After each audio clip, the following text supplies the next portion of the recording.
Thank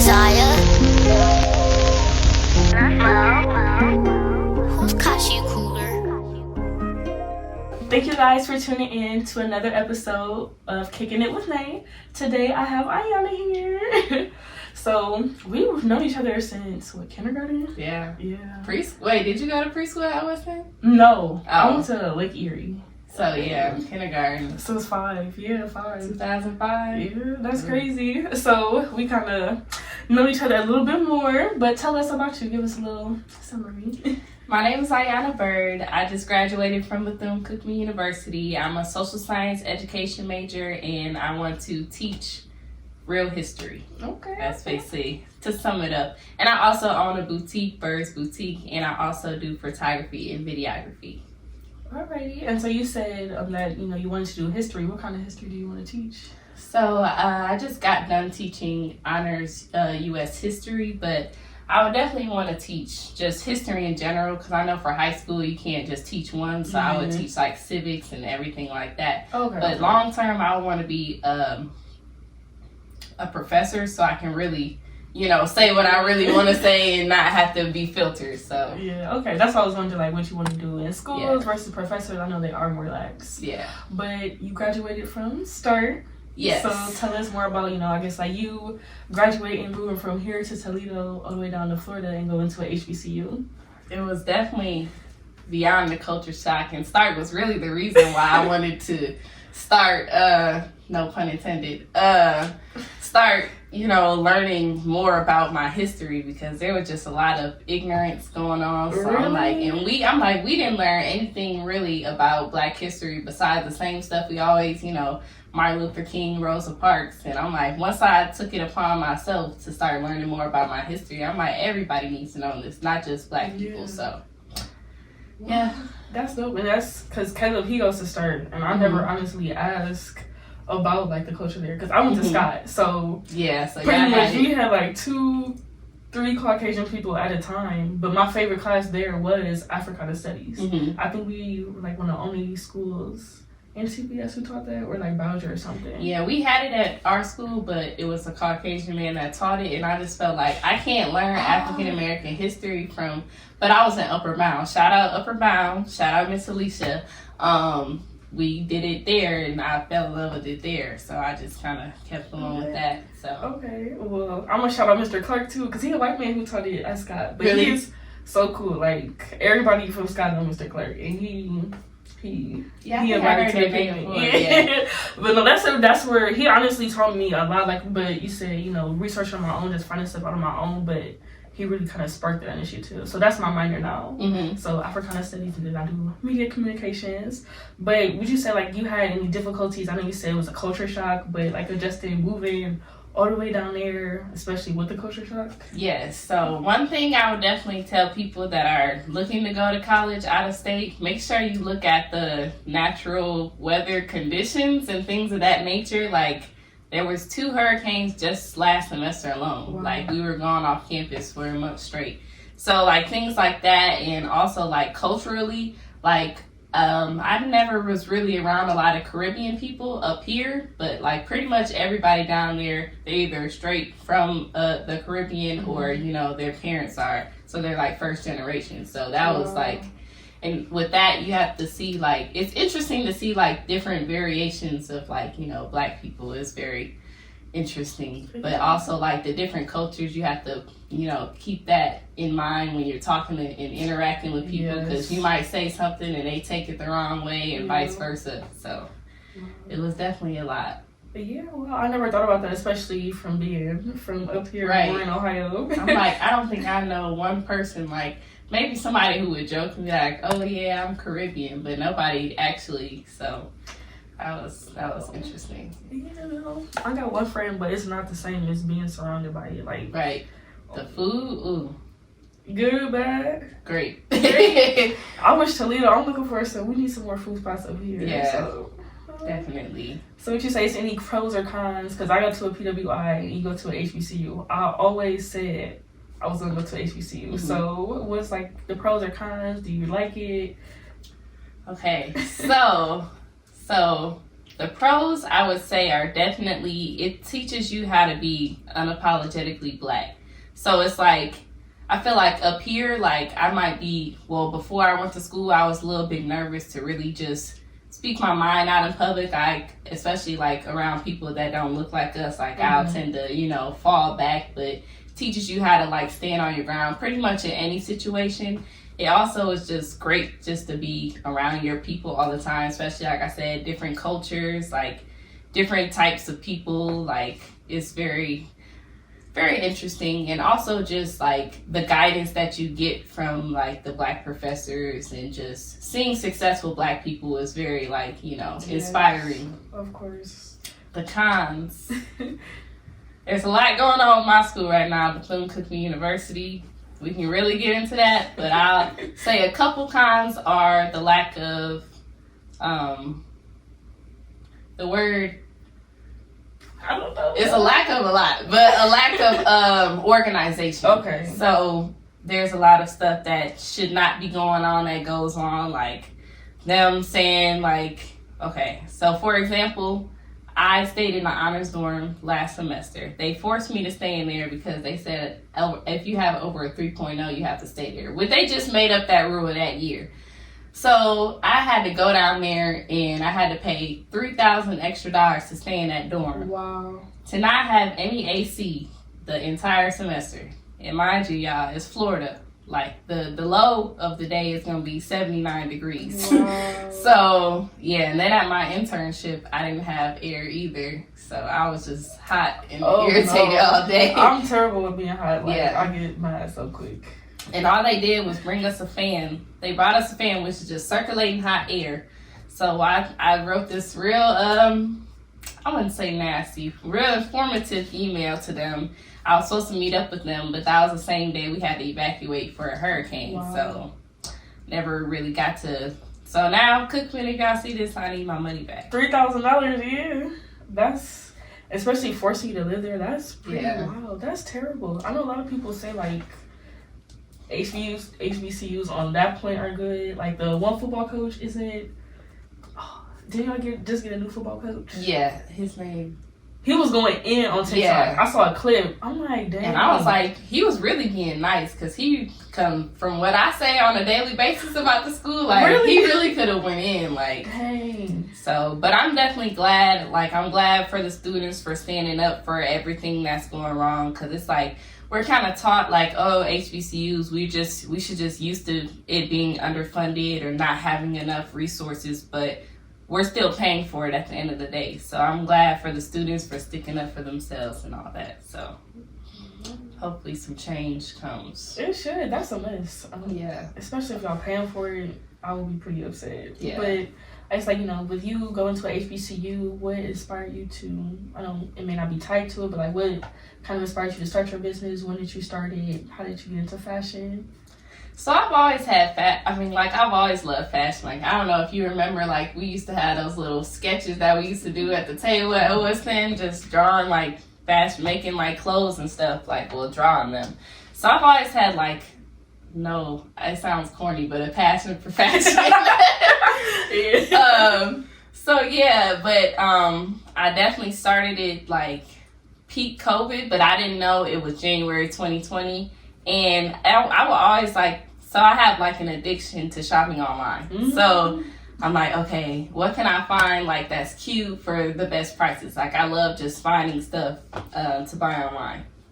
I know it sounds bad, but people will always ask me like, oh, where'd you get this from? Where'd you get that from? So I'm like, well, if I'm finna be buying stuff anyway, like I might as well make money off of it, especially if people judge, my taste and things of that nature. So started with a little savings money and took off from there.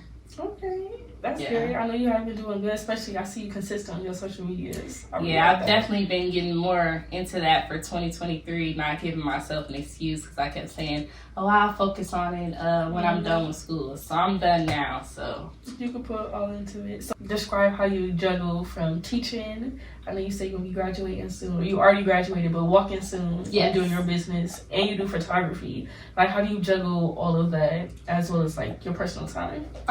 Personally, my kind of motive right now is to explore as many things creatively as possible before. Not to say that I'll be settling into teaching, but I feel like, as a teacher, you have to kind of portray a role that is not even necessarily true, but you have to be seen as like, kind of innocent and stuff. So with me doing like modeling and photography and things of that nature, like I want to at least do as much with that as possible before I'm like, okay, I'm just gonna settle and find a job and be, plain Jane. I mean, you don't have to like, I guess, force yourself in a box. Right. I don't want you to force yourself. I know a lot of people, like a lot of teachers now are blowing up on like TikTok and social media, but people are also like, I don't know, I just saw a TikTok about this, like how everybody on social media almost has like opinion about some content creators. Like I really I'm trying to get into my content creating too, and I want to do like vlogs, but they was dogging like Ayiana for one of her like morning routines, cause like, why didn't you show us this? So it's kind of they were like dogging her like, why don't you show us the real life? Like that's the one thing I don't like about social media. People get too entitled to like your personal life, which is like, I love like YouTube and stuff, but like I feel like as a YouTube, like I still would pick and choose when I want to post, because at the end of the day, it's my life. I don't want everybody in my business, but y'all can be in on some stuff.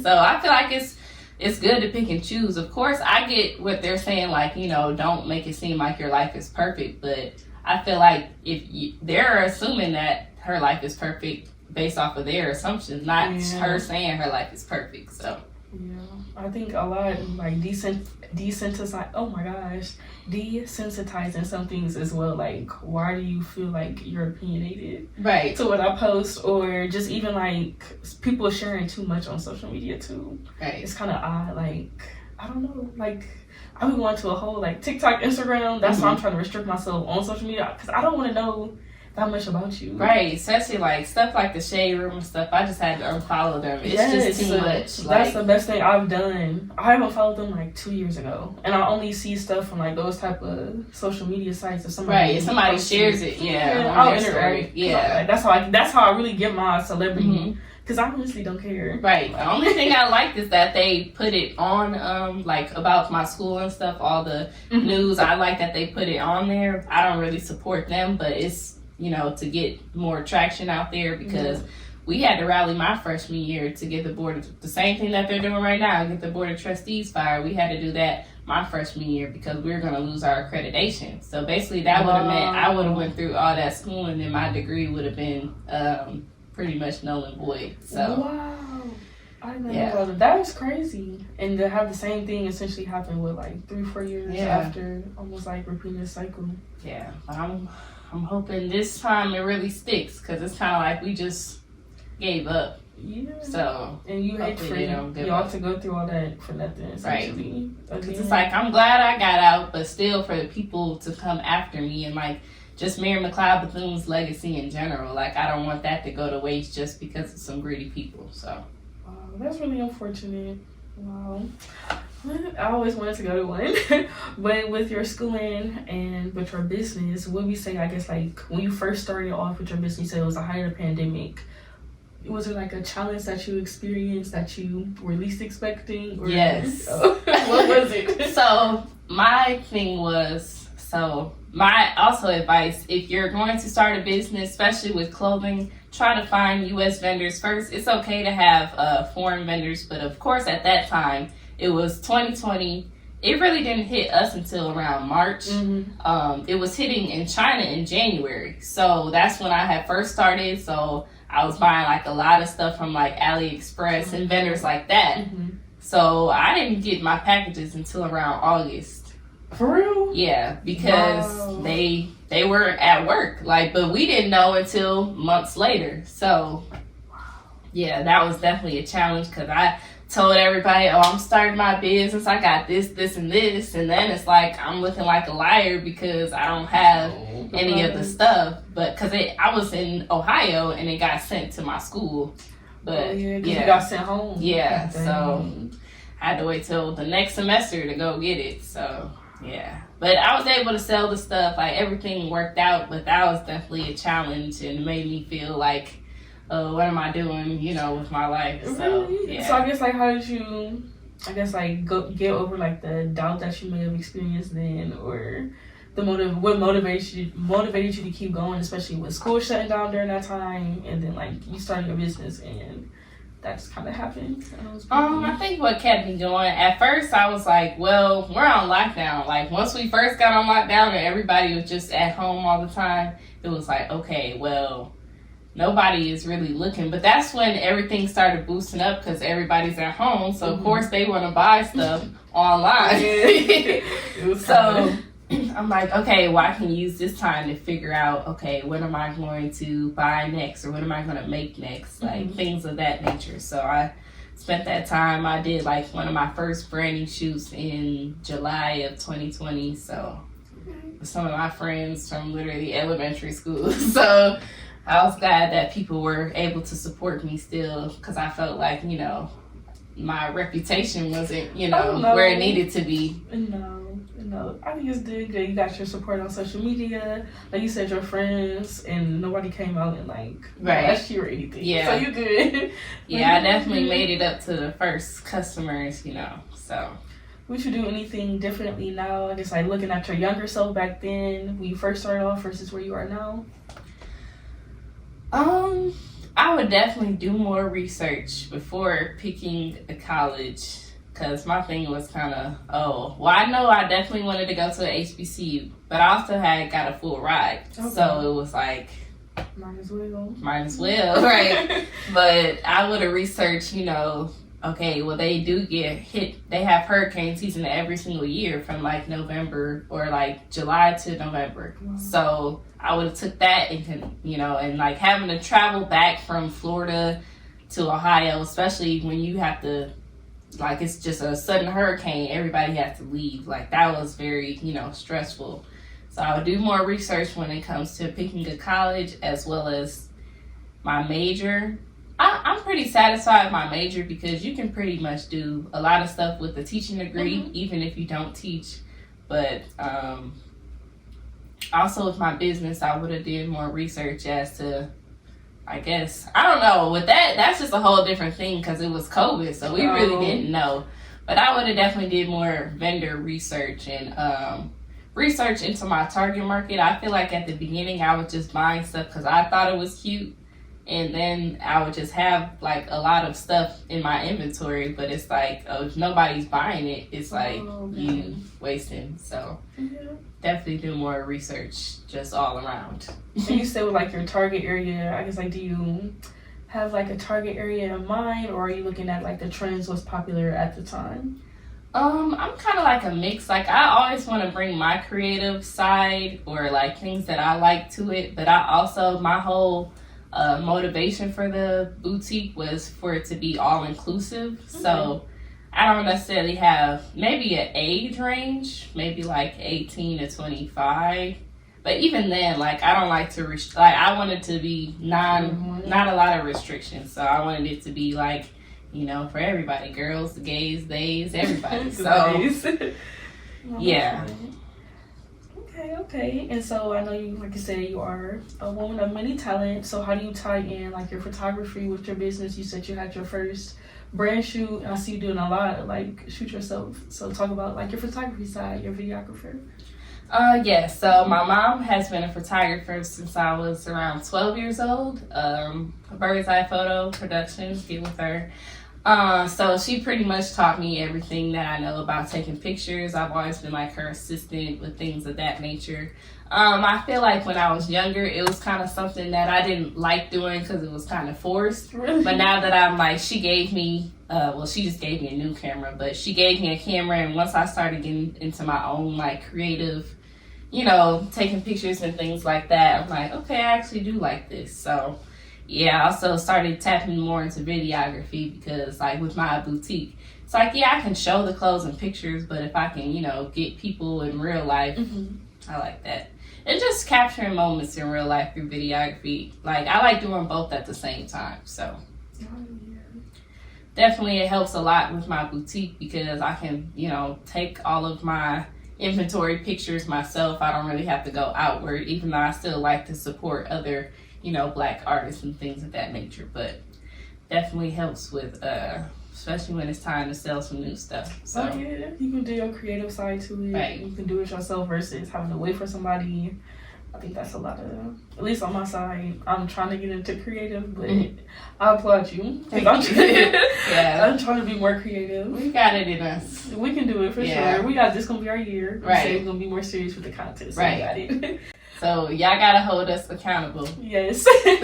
Y'all can check back in with us. Make sure y'all follow us and hold us accountable. So would you have any tips for young people looking to start their business? Or I know for sure I was gonna make a specific video on my YouTube of like a good list. Like I made like at least 10 to 20 tips. But I would definitely say do your research, your target market, your niche. Like don't just get into something because you're like, oh, it's gonna make cheap, fast money. Do something that you're passionate about. So don't start selling hair because everybody's selling hair, because you're not gonna actually market it if you don't care about it. That was definitely have a set marketing plan as well. Unless you're going to pay somebody else to do your marketing and social media branding for you, you really have to stay on it. And there's a lot of things you can do, like the app, Facebook app. It lets you post, like plan your post out and stuff. Like you have to be very meticulous with the hashtags and all of that if you really want to grow your audience. But other than that, just do your research and definitely ask people that you know that have businesses, because they can at least give you one small piece of advice that can really change your life. So always be open-minded. Thank you. So make sure y'all tune into her YouTube video for more tips and do like your plans moving forward. What can we expect from you for this year, or what should we tune into? I'm gonna just say, just stay tuned. It's a lot in store for both of us. So you'll see us around. If you don't see us, you're not looking. So tell them where they can catch you on social media. I have I have like my business pages, and then I got my main pages. My Instagram, my TikTok, my YouTube is Life with Ayiana, Life with Ayiana, and my business Instagram is Byrd's Boutique, ABYRDS Boutique, and that's also my website, byrdsboutique.com. So thank y'all for tuning in, and thank you for coming on as a guest today. Thank you for having me. I enjoyed it. So make sure y'all tune in to next week, and y'all been kicking it with Nate. See y'all next time.